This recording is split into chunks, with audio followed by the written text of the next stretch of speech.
How have you found the tour so far?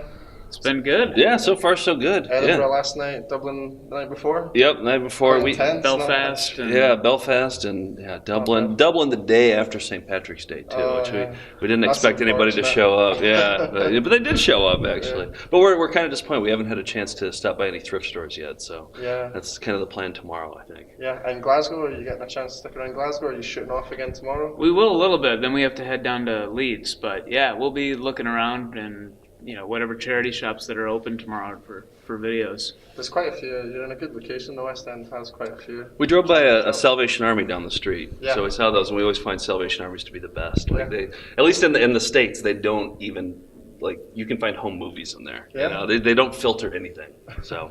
So, tying that back in, how did this all start then? Like, is this a hobby that you guys have had of collecting videos, and then you realised we could make something of this? Or Well, I think it actually started with the video that you stole from McDonald's. I found a McDonald's. Yeah. I was working at a McDonald's in high school, and I found a training video there for McDonald's janitors, and it was just so ridiculous that I showed it to Joe. We showed it to friends, and You know how training videos are. It's like the people are excited to clean out the garbage, or and I've clean the worked in bathrooms. supermarkets. And Sure. and Training things videos. like This that. McDonald's one was the quintessential. Like it was by the book. It was so awesome. Insultingly dumb, Yeah. I think is the way to describe it. And and that just kind of got us thinking there has to be more material out there like that to entertain ourselves mostly. We didn't have a vision that it would become a show or anything. But We come from small towns too, so not a lot to do in Are a you guys small both town. from the same states? Yeah, we're both friends from for Wisconsin. work? Yeah, we're both from a small town in Wisconsin. There's not a lot to do, so you got to kind of entertain yourself. yeah. So we met each other in 6th grade and have been doing stupid projects like this ever since. And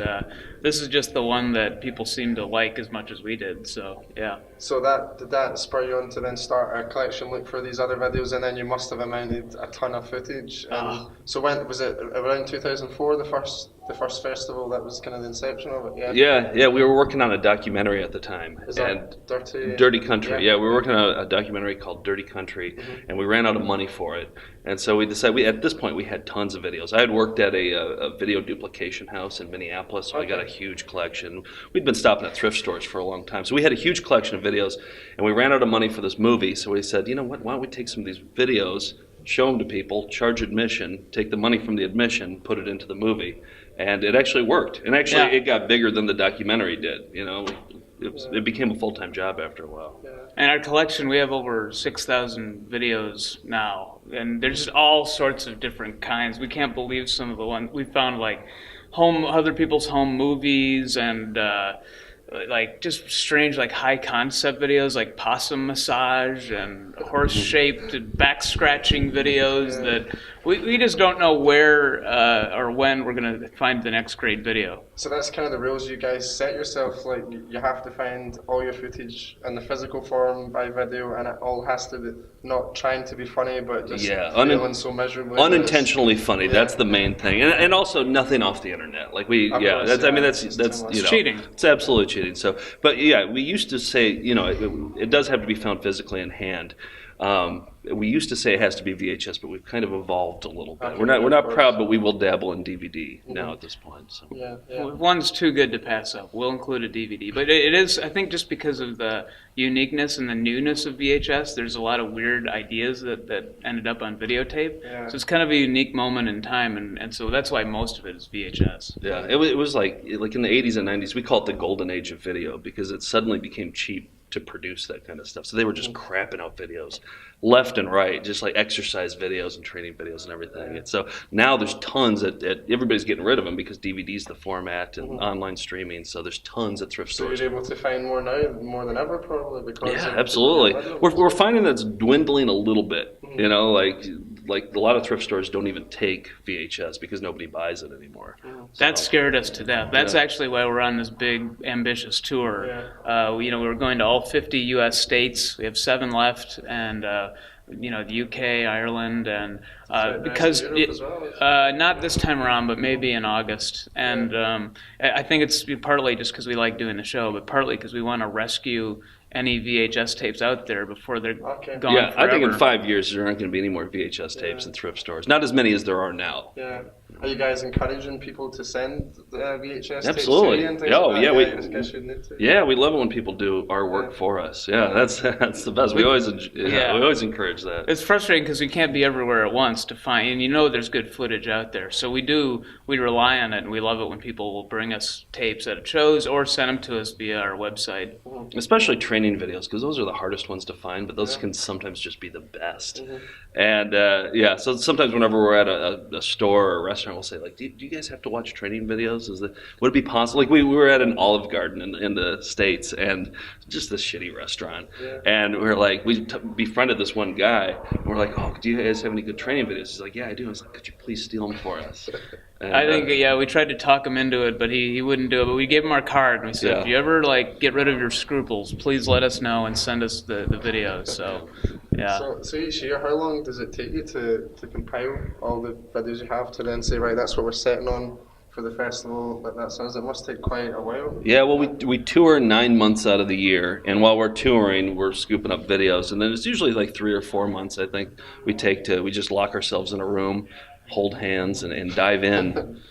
That's the hard part, watching everything and picking out the funny parts, because there's a lot of stuff that's just boring and not funny. So it's a needle in a haystack. You got to do it. Safety in numbers, really. You need people around you. How have you found the British audience been receiving it? Is there any difference? There's probably a little difference in the sense of humour between American humour and maybe British humour. Have the British audience been quite receptive of it? It's been quite popular. You've done really well. So I haven't noticed a huge difference. Well, I feel like the laughs come in the same places as they do in America. I think maybe it's different reasons. I mean, everybody likes to laugh at Americans. So I think British can still appreciate the American humour as much. So I understand. But I mean, laugh at Americans. Yeah. You know what I mean? It's a different level, but maybe they're not laughing with Americans. Right. They're laughing at Americans. Yeah. So that's entertaining too. Definitely, we did a show in Paris last year, and they definitely. I mean, and we don't speak, French or anything, and the videos are all in English, and so it became apparent that they really liked laughing at Americans. They were laughing a little too hard at some parts, considering they probably couldn't understand it. It's like how you can criticize your parents, but if your girlfriend does, you kind of get mad at it. It's kind of like that, Like, hey, you have no right to complain about that, but as long as we got the laughs, that was fine. Yeah. So, what are your plans for the future? Do you think? Are you any other documentaries that you have down the pipeline, or we take this festival? Yeah, we're wrapping up a 50-state tour right now. I think we're on 42. We got 8 left. So you're going to go back over to the States and do the last one? Yeah, 8 more. Yeah, we'll be done in May.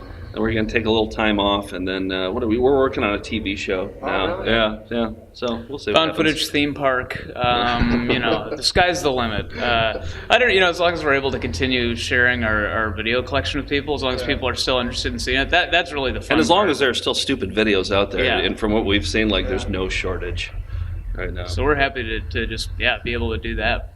Do you have a favorite clip from this year's festival? Is there any ones that you think will be laughed at the most? Oh, my favorite one, the one I always look forward to sharing with people, is a video called Wound Rounds Live, which I got from a friend of a friend who was an editor on the show. It's a medical informational show, and it's a show for wound doctors, and it's produced and hosted by a wound doctor, and it's just kind of grisly. I mean, it's like they try to have fun with wound care. It's a for real show, and it's actually kind of popular amongst people who are in wound care. They watch it, but I don't know. It's just so over the top, and they have this game where they play Wheel of Wounds, and they spin the Wheel of Wounds, and it lands on a wound, and then they talk about that wound.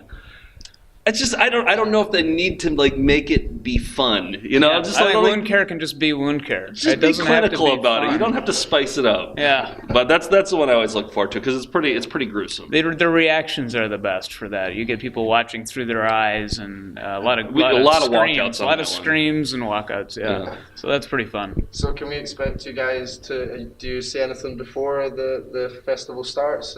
You're at each we host the show and make jokes throughout the show. Yeah. So it's a guided tour through our video collection. So we take people through it. Yeah, we show about 15 or 16 clips, and then we introduce each one. So. That's brilliant. Yeah. I'm really looking forward to it. Well, guys, thank you very much for Thank talking you. to us. We really appreciate it. Thanks a lot. And we look forward to the show. Thanks. All right. Enjoy. Thank you.